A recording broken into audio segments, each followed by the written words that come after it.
need to have a grown-up conversation about violence. Why? Because every time people talk about oppression, fascism, genocide, police brutality, or state violence, someone always chimes in with, violence is never the answer.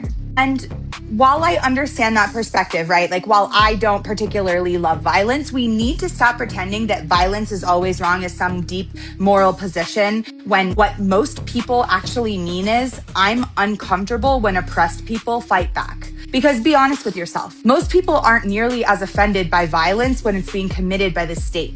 What I mean by that is they'll watch the pigs crush the life out of people, shoot people in the face, governments bomb its civilians, prisons destroy people from the inside out, corporations poison communities, billionaires let people die because healthcare isn't profitable, and somehow that's all just policy, right?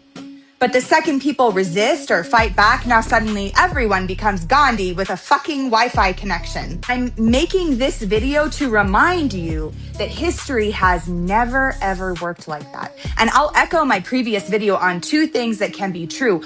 You can personally dislike violence and still understand that sometimes violence becomes the language people are forced to speak when every peaceful option has been ignored, mocked, criminalized, or crushed. Now, that doesn't mean that every violent act is justified. Likewise, it doesn't mean we should romanticize chaos or stop asking ethical questions. But it does mean we have to ask a better question than, is violence bad? The better question is, who started it?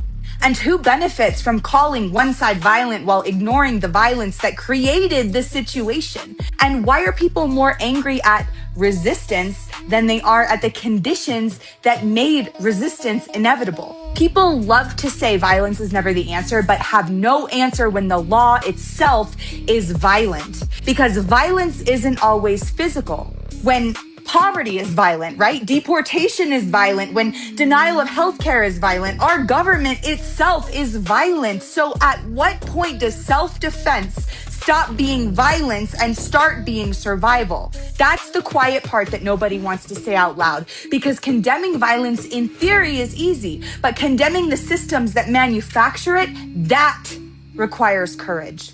So no, you know what? I don't like violence, but I also don't think that oppressed people are morally obligated to remain peaceful while they're being destroyed. And if that makes you uncomfortable, maybe the discomfort is the whole motherfucking point.